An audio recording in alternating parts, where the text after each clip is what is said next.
오늘 설교는 어떠한 교훈도 가르침도 제가 그런 것에 집중한 것이 아니라 그저 낙심으로 힘들어 하시는 분을 위해 제가 기도하며 준비했습니다. 하나님께서 오늘 설교를 통해 낙심한 한 영혼을 일으키실 것입니다. 천하보다 중요한 한 영혼이 낙심이라는 구덩에서 건져질 밤이 되기를 소망합니다.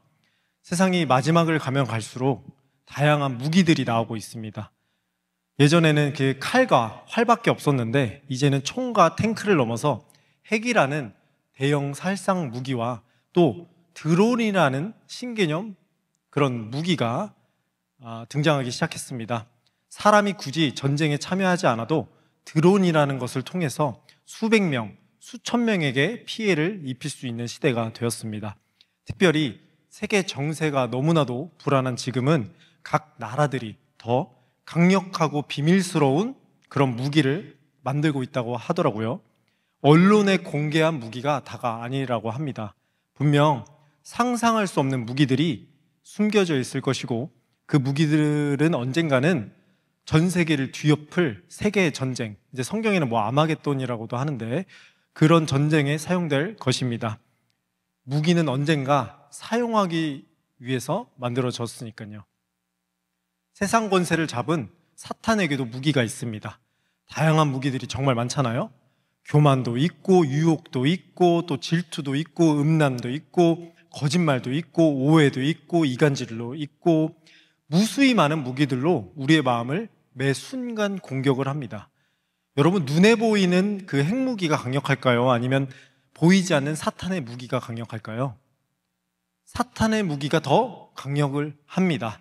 왜냐하면 핵무기나 그런 미사일 같은 거는 육신은 죽이지만 영혼은 죽이지 못해요. 그러나 사탄의 무기는 영혼을 죽입니다. 영혼을. 아주 예전에 제가 어느 목사님의 설교를 이렇게 듣는데 사람들에게 이렇게 물으시더라고요. 사탄의 무기 중에 여러분이 생각할 때는 어느 무기가 가장 강력할 것 같냐? 저는 교만이나 유혹 또는 거짓말일 줄 알았습니다. 그것들은 사람을 한 번에 파괴해버리잖아요. 그런데 그 목사님께서 이렇게 말씀하시더라고요. 사탄의 무기 중에 가장 강력한 무기는 낙심입니다. 낙심. 저는 그때 그렇게 생각했어요. 에이, 무슨 낙심이야. 낙심이 어떻게 가장 강력해. 교만이나 유혹이나 거짓말이지. 그렇게 부정했어요.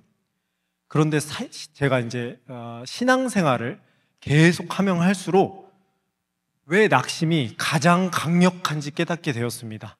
다른 것들은 심지어 음란한 것들도 회복할 기회나 회개라는 필살기가 있거든요. 그런데 낙심은 기도를 막더라고요. 낙심은 회개할 마음을 아예 없애버리더라고요. 시편 23편은 상황으로 볼 때 좋은 말씀이 아닙니다. 말씀 자체는 좋은데 말씀의 상황은 정말 어두워요. 우리가 이제 매년 마지막 날인 그 12월 31일에 교회에서 말씀 카드를 뽑잖아요. 2025년 저희 사역자들도 모여서 말씀 카드를 뽑았는데 올해 초 제가 뽑은 말씀이 이 시편 23편 1편이었어요. 저는 이 말씀을 딱 뽑자마자 기분이 별로 좋지 않았습니다. 내가 올해 낙심할 것이 많구나. 왜냐하면 시편 23편은 다윗이 쫓기면서 낙심 가운데 쓴 시거든요. 다윗이 인생에서 가장 힘들 때 그때 배신을 당하고 모욕을 겪으며 고백한 시가 23편 시입니다. 우리 다시 한번 읽어보도록 하겠습니다. 1절 시작. 여호와는 나의 목자시니 내게 부족함이. 다윗이 왜 하나님을 목자라고 비유했을까요? 여러분 한번 생각해 보세요. 평소에 다윗이 하나님을 전능자, 창조주, 위대하신 분이라는 엄청난 높이는 표현을 썼잖아요. 근데 하필 이곳에서는 왜 목자라는 표현을 썼을까요? 이렇게 생각하는 분도 계실 수도 있어요. 물론 우리는 성경에 양 같다고 그렇게 기록이 되어 있기 때문입니다. 또 주님은 우리의 목자 되신다고 성경에 기록되어 있기 때문입니다. 하지만 다윗이 굳이 목자라는 표현을 쓴 이유가 따로 있어요. 왜냐하면 이 목자라는 그 뜻에는, 표현에는 또 다른 의미가 하나 있었거든요. 이 역사를 한번 살펴보면 다윗이 있던 시대는 왕이나 신의 전능하심을 말할 때 목자라는 표현을 썼다고 합니다. 예를 들어 메소포타미아 문명이나 이집트 문화, 또 바벨론의 역사에서는 그 왕들이 세상을 초원으로 봤대요. 초원. 그래서 자신들을 지칭할 때 나는 백성들의 목자다라는 표현을 많이 썼다고 합니다. 그래서 목자라는 표현은 이스라엘에서만 쓰이는 표현이 아니었습니다. 그 당시 세계에서의 전반적으로 왕 또는 신을 표현할 때 쓰인 표현입니다. 그래서 다윗이 하나님을 목자라고 표현한 이유는 시골에서 양을 치는 그런 목동만 의미한 것이 아니라 이스라엘의 왕 하나님이 다른 신들과는 도저히 비교할 수 없는 참된 신이자 통치자 또 인도자라고 고백한 거예요. 다윗은 하나님이 자신의 목자라며 그 목자의 행동을 이렇게 표현합니다. 우리 2절, 3절 함께 보도록 하겠습니다. 시작. 그가 나를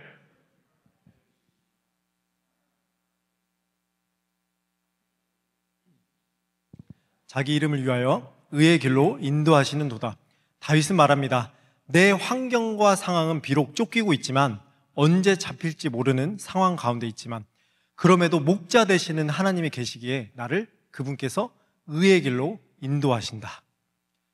저는 고등학교 때 혼자 유학을 왔습니다. 혼자 유학을 와서 참 어렵게 유학 생활을 했어요. 비를 맞으면서 목숨을 걸고 주일 성수를 지켰고, 안식교에서 쫓겨나고, 전도를 하다가 쫓겨나고, 채식주의를 하는 그 집에서도 스팸 먹어서 쫓겨나고, 음식물 쓰레기도 먹으면서 견뎌봤고, 그렇게 어렵게 4년 동안에 제가 고등학교 생활을 마치게 되었습니다. 그렇게 4년을 버티고 제가 SAT를 점수를 좀 잘 받았거든요. 그때 당시만 해도 이 SAT가 2,400 정도인데 제가 이제 around 2400 정도 했으니까요. 그래서 제가 대학교에 지원했는데 두 군데 대학교에서 연락이 왔어요. 샌프란시스코에서 한 곳, 또 보스턴에서 한 곳. 그때 제가 합격이 되자마자, 원래는 보통 다 어머니께 먼저 전화를 하는데 가장 먼저 아버지께 전화를 걸었습니다. 원래는 그러지 않는데 이번에는 왠지 모르게 아버지께 먼저 전화를 해야 될 것 같더라고요. 제가 아버지께 말씀을 드렸습니다. 아버지, 제가 두 군데 학교에 합격을 했습니다. 그러니까 아버지께서 칼같이 이렇게 자르면서 이야기를 하시더라고요. 정말 미안한데 지금 학비를 낼 돈이 없다. 그냥 한국에 돌아왔으면 좋겠다. 그때 한창 경제공황이라고 해서 환율이 엄청 높았거든요. 그래서 한국 그 돈으로 한 학기 학비가 1억에 가까운 돈이었어요. 1억. 그래서 아버지와 통화를 끝냈는데 이제껏 제가 느껴보지 못한 온갖 절망과 좌절, 그리고 낙심이 찾아왔습니다. 여러분 한번 생각해 보세요. 4년 동안 혼자 유학 생활을 하면서 정말 어렵게 하나님 말씀 순종 다 했습니다. 그런데 고작 나에게 남은 것이 아무것도 없다는 그 생각에 제가 화가 나기 시작했어요. 모든 힘든 기억이 지나가면서 제 마음이 낙심이 되기 시작했습니다. 무서운 게 낙심이 점점 커지기 시작하더니 하나님께 원망의 화살이 나가기 시작했어요. 하나님께서 함께 하신다는데 결과가 없잖아요. 그분께서 함께 하시면 열매를 맺고 해피엔딩으로 끝나야 되잖아요. 그렇잖아요. 좋은 대학 가야 되잖아요. 그런데 저에게 돌아온 것은 고작 4년의 아픔과 절망, 그리고 낙심이 전부인 거예요. 그때부터 하나님을 향해 제가 입에 담을 수 없는 욕을 뱉기 시작합니다. 그분을 저주하기 시작해요. 여러분 죄송합니다. 설교에 도움이 되기 위해 제가 하는 것이니 이해해 주세요. 하나님, 말씀 위에 한 번만 하겠습니다. 용서해 주세요. 제가 이렇게 얘기했어요. 너 나와봐. 하나님한테 너 나와봐. 네가 진짜 신이야? 내가 4년 동안 어떻게 했는지 너가 봤잖아. 다 어떻게 된 거야? 순종하면 열매 맺는다며. 순종하면 복 받는다며. 예수 믿으면 인생 잘 되고 다 풀린다며. 나 한 번도 술 안 마셨고 담배 핀 적도 없고 남들이 하는 모든 유혹 다 뿌리치면서 주일 성수 지켰어. 근데 이게 전부야? 너 한번 나와봐. 여러분, 하나님께 강아지, 신발, 별의별 욕 다 뱉었습니다. 단순히 대학에 가지 못한 것 때문이 아니었어요. 버려졌다는 느낌이 정말 크더라고요. 버려졌다는. 저는 말씀 받고 응답 받고 미국 왔거든요. 창세기 28장 15절. 그런데 4년의 고생을 제가 했음에도 불구하고 그 목적을 이루지 못하니까 그분께서는 나를 버리셨다고 제가 생각이 되더라고요. 그 절망스러운 느낌을 제가 예수님 믿으면서 처음 느껴봤어요. 여러분, 제가 하나님을 믿지 않을 때가 아닙니다. 예수님을 모를 때가 아니에요. 말씀도 알았고 기독교에 대한 여러 가지 상식과 예수님이 어떤 분인지 다 알고 있는 상태였어요. 그럼에도 낙심이 오니까 하나님이 보이지 않더라고요. 저는 하나님을 욕하며 저주했고 낙심이 가득한 마음으로 한국에 돌아가게 되었습니다. 참 신앙이라는 것이 때로는 알 수가 없어요. 내가 아무리 하나님과 가까워도 날마다 고난과 좌절은 찾아오고 기도를 하고 말씀에 순종을 해도 실패라는 것을 거둘 때가 있더라고요. 여러분 그렇잖아요. 보통 하나님 믿으면 잘 돼야 되잖아요. 고난 없어야 되잖아요. 그런데 안 믿는 사람보다 고난이 더 큰 것 같아요. 안 믿는 사람보다 더 충격이 큰 것 같아요. 신앙생활을 어느 정도 해보신 분은 아실 겁니다. 왜 고난이 필요한지 우리가 이제는 다 아실 거예요. 특별히 오늘 이 자리에 오신 분들 고난이 유익이라는 거 다 아십니다. 왜냐하면 고난이 있어야지 성숙한 신앙인이 되잖아요. 그것을 통해서 하나님을 보니까. 하지만 낙심은 다르더라고요. 낙심은 하나님께로 온 것이 아니기 때문입니다. 성경 어디에도 하나님께서 우리에게 낙심을 주신 적이 없어요. 낙심은 누가 주는 거예요? 사탄이 주는 것입니다. 우리 히브리서 말씀 한번 보도록 하겠습니다. 시작. 내 아들아, 주의 징계하심을 경히 여겨하지 말며 그에게 꾸지람을 받을 때 낙심하지 말라. 징계도 맞고 혼도 나긴 하되 낙심은 절대 하지 말래요. 왜요? 낙심은 모든 것을 막아버리거든요. 낙심은 하나님과 나 사이를 갈라놓거든요. 그래서 사탄이 원어로 뭐죠? 디아블로스, 갈라놓는 자입니다. 여러분 설교도 마찬가지더라고요. 설교자가 낙심을 하잖아요. 그러면 설교가 써지지 않더라고요. 설교자가 은혜를 받고 하나님께 새로운 것으로 도전을 받아야 설교가 써지는데 낙심을 받으니까 설교가 써지지 않더라고요. 여러분 고난과 실패를 통해서는 정말 멋진 작품이 나옵니다. 하지만 낙심을 통해서는 벽이 생기기 때문에 멋진 설교가 나오는 게 아니라 설교 자체가 써지지 않더라고요. 그래서 계속적으로 사탄은 설교자를 낙심하게 만들어요. 사건이라든지 관계라든지 교회의 어떤 일이라든지 여러 가지를 계속적으로 일으켜서 설교자를 낙심하게 만듭니다. 설교자 한 명이 낙심되면 수많은 사람들을 낙심시킬 수 있거든요. 그래서 여러분이 저를 위해서 또 설교자들 위해서 기도하셔야 됩니다. 다윗은 낙심으로 가득한 자신의 인생을 바라보며 이렇게 고백을 합니다. 우리 4절 함께 보도록 하겠습니다. 시작. 내가 사망의 음침한 골짜기로 다닐지라도 해를 두려워하지 않을 것은 주께서 나와 함께 하심이라. 주의 지팡이와 막대기가 나를 안위하시나이다. 이해가 가지 않습니다. 쫓기고 있는 그 두려운 상황, 낙심스러운 상황인데 다윗은 주께서 자신과 함께 하신대요. 그것도 하나님이 몇 가지의 물품으로 자신을 지켜요? 2가지의 물품을 얘기하면서 자신을 지킨다고 합니다. 그 2가지가 뭐인가요, 여러분? 막대기와 지팡이. 여러분, 이스라엘은 산악지대입니다. 그리고 건조한 황무지가 대부분이었기에 목동은 양을 칠 때 반드시 이 2가지를 갖고 있어야 했습니다. 막대기와 지팡이. 양을 치시는 것을 보신 분은 아시겠지만 막대기는 양을 위해 있는 게 아닙니다. 막대기는 양을 공격하려는 사자와 이런 늑대, 그 이리로부터 양을 보호하기 위해 만들어진 것입니다. 그러니까 예를 들어서 이런 거예요. 맹수가 다가오면 막대기로 맹수를 공격하는 그런 용도로 막대기가 만들어졌어요. 그래서 목자가 가진 힘의 상징이 막대기였습니다. 반대로 지팡이는 양을 향하는 것입니다. 여러분, 지팡이가 어떻게 생겼을까요? 끝이 갈고리 모양으로 되어 있습니다. 그래서 구부러진 끝, 이 갈고리 모양으로 양의 목을 낚아챌 때 사용을 합니다. 아까 이스라엘은 어느 지대가 많다고 했나요? 제가 저만 설교 하고 있는 거 아니죠? 네, 이스라엘은 건조한 황무지와 바위들이 참 많다고 제가 말씀을 드렸죠? 그래서 그 건조한 황무지와 바위에 양이 낄 때 지팡이의 그 갈고리 끝을 사용해서 양의 목을 낚아채서 빼내는 그런 용도였습니다. 목자가 지팡이를 이용해서 양을 낚아채는 것입니다. 바위에 끼었을 때도 지팡이 끝으로 목을 낚아채고, 구덩이에 빠졌을 때도 지팡이 끝으로 목을 낚아채고. 그래서 오늘날 양이 모인 교회에도 바울은 이렇게 얘기해요. 막대기와 지팡이가 필요하다고. 우리 고린도전서 4장 함께 보도록 하겠습니다. 시작. 너희가 무엇을 원하느냐? 내가 매를 가지고 너희에게 나아가랴. 사랑과 온유한 마음으로 나아가랴. 목사님, 성경 말씀에 막대기와 지팡이가 없는데요, 여러분, 한국말로는 매라고 번역이 되어 있지만 원어로는 막대기와 지팡이라는 뜻입니다.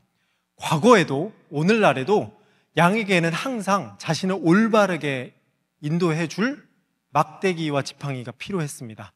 다윗은 막대기와 지팡이를 설명하고 마지막으로 이렇게 고백합니다. 우리 6절 함께 읽도록 하겠습니다. 시작. 내 평생의 선하심과 인자하심이.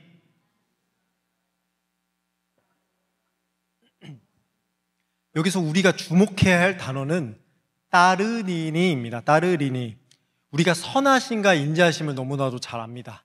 하나님의 속성에 대해서는 잘 들었거든요. 하지만 많은 사람들이 따르리니라는 단어를 잊고 살아요. 이 따르리니의 단어는 원어는 추격하다입니다. 추격하다. 즉 시편 23편 6절을 원어를 사용해서 바꾸면 이런 말입니다. 나의 인생 전체에 하나님의 사랑과 그분의 선하심이 나를 끈질기게 추격하신다. 내가 하나님의 집에서 영원히 살 수 있는 이유는 그분의 선하심과 인자심이 여전히 나를 추격하시기 때문에 가능하다. 무슨 말일까요? 하나님께서 낙심이라는 구덩이에 빠진 나를, 절망이라고 하는 그 바위 틈에 빠진 나를 절대 놓치지 않고 추격하신다는 것입니다. 끝까지. 사람을 만나다 보면 제가 단순히 고난과 아픔을 넘어서 사람에 대한, 또 하나님에 대한 낙심으로 힘든 시절을 겪는 분들이 참 많더라고요. 평소에는 제가 어느 문제를 이렇게 듣잖아요. 그러면은 딱 한마디 던져요. 기도하세요. 기도해 드리겠습니다. 그런데 낙심 가운데 있는 분들은 제가 절대로 기도하세요, 기도가 답입니다 이라고 얘기하지 않습니다. 왜냐하면 낙심이라는 것은 기도를 막더라고요. 기도를. 에이 목사님, 그래도 기도로 뚫어야죠. 그런 분은 낙심을 안 해보신 분입니다. 여러분, 낙심은 실수와 실패와 고난과는 전혀 달라요. 절망이라는 그 레벨 자체와는 너무 달라요. 여러분께서 낙심이라는 것을 정면으로 만나잖아요. 그러면 숨이 안 쉬어집니다. 숨이. 무릎 꿇으면 눈물도 안 날 때가 있어요. 기도를 하려고 무릎을 꿇어도 한숨만 나옵니다. 한숨. 하나님이 나를 버린 것 같거든요. 온갖 죄책감이 나를 사로잡거든요. 다윗도 마찬가지였습니다. 수도 없이 생각했을 거예요. 하나님이 나를 버리셨나? 나를 이제 손바닥에서 지워버리셨나?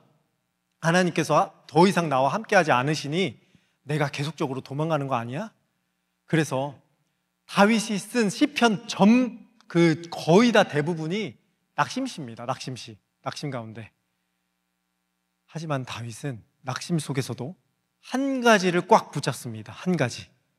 promise. 하나님의 약속이었어요. 하나님의 약속을 인해서 자신이 여기까지 왔고 앞으로도 쭉 갈 수 있다는 것을 다윗은 알았거든요.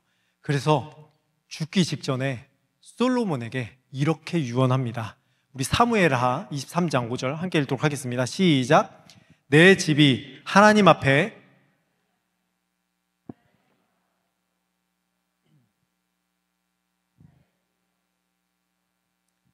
나의 모든 구원과 나의 모든 소원을 어찌 이루지 아니하시랴. 다윗은 죽기 전에도 무엇을 생각했다고요? 하나님의 약속을 생각했습니다. 약속. 여러분, 혹시 여러분 중에 낙심하신 분 있으시잖아요. 제가 메일로도 낙심되었다는 메일을 정말 많이 받는데, 여러분, 하나님께서 나를 버렸다고 생각하시는 분은, 나의 기도를 더 이상 듣지 않는다고 생각하시는 분은 약속 붙잡으시면 됩니다. 약속. 선하심과 인자심이 평생에 나를 따른다는 그 약속 하나, 여전히 나를 기억하신다는 그 약속, 그분의 선하심과 인자심은 나를 따른다는 약속, 그 약속을 힘입어 하나님께 나아가는 것이 기도예요. 이 이야기만 하고 설교를 마치겠습니다. 아까 그 이야기를 끝맺어야 되잖아요. 저는 대학에 진학하지 못한 뒤에 한국으로 돌아와서 얼마 동안을 시체로 지냈습니다. 시체. 밥은 먹는데 힘이 나지 않은 시체. 교회는 가는데 예배를 드리지 않는 시체. 사람은 만나는데 이야기가 되지 않는 그런 시체. 신앙 양심상 주일에 계속 교회는 갔어요. 주일 성수는 해야 되잖아요. 그런데 그 예배가 하나님을 향한 예배가 아니더라고요. 왜요? 나는 버려졌으니까요. 하나님께서 나를 더 이상 쓰지 않으실 거니까요. 그러다 제가 어느 한 소식을 듣게 됩니다. 소식. 어느 목사님이 계신데 그분께서 일평생을 살아오시면서 그분 표현에 단 한 번도 하나님께 원망을 해본 적이 없대요. 저는 얼마 전에 원망을 했잖아요. 욕도 하고 저주도 했잖아, 하나님을. 부끄러움과 함께 그 교회가 궁금해지기 시작했습니다. 교회가 참 멀리 있었어요. 제가 있던 그 곳에서 편도 5시간. 그래서 왕복 10시간의 거리를 걸려서 교회에 도착을 했습니다. 여러분, 차를 타고 한 번에 간 것도 아니에요. 버스를 타고, 기차를 타고, 지하철을 타고, 또 버스를 타고, 걸어서 또 30분을 걷고. 겉으로는 주님을 만나기 싫었는데, 주님을 저주하고 욕했는데, 제 심령만큼은 주님을 원하고 있더라고요. 베드로처럼. 그렇게 그 교회에 다니게 되었고, 1년 정도 다니고 지나게 되었을 때 전교인 수련회를 가게 되었습니다. 그때 외부 강사님을 불러 수련을 했는데, 저는 또 무의식적으로 맨 앞에 앉으라고 해서 저희 그 전도사님이 앉아서 그냥 멍하니 찬양하고 있었습니다.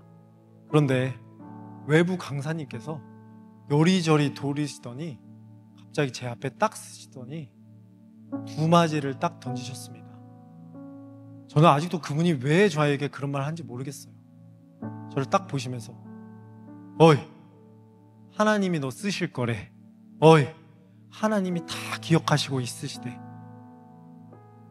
말씀이 끝나고 찬양을 하고 통성 기도를 하는데 갑자기 말할 수 없는 어떤 힘이 저를 압도하더니 눈물이 터지기 시작했습니다. 그동안 쌓였던 눈물이. 그 위로는 여러분, 위로의 눈물이 아니었어요.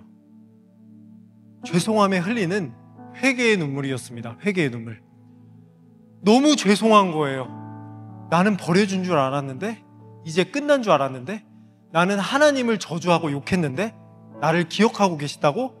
내가 뱉은 말을 다 들으셨다고? 그런데도 여전히 나를 쓰신다고? 그럴 리가 없어. 나는 악한 놈인데 절대 그럴 리가 없어.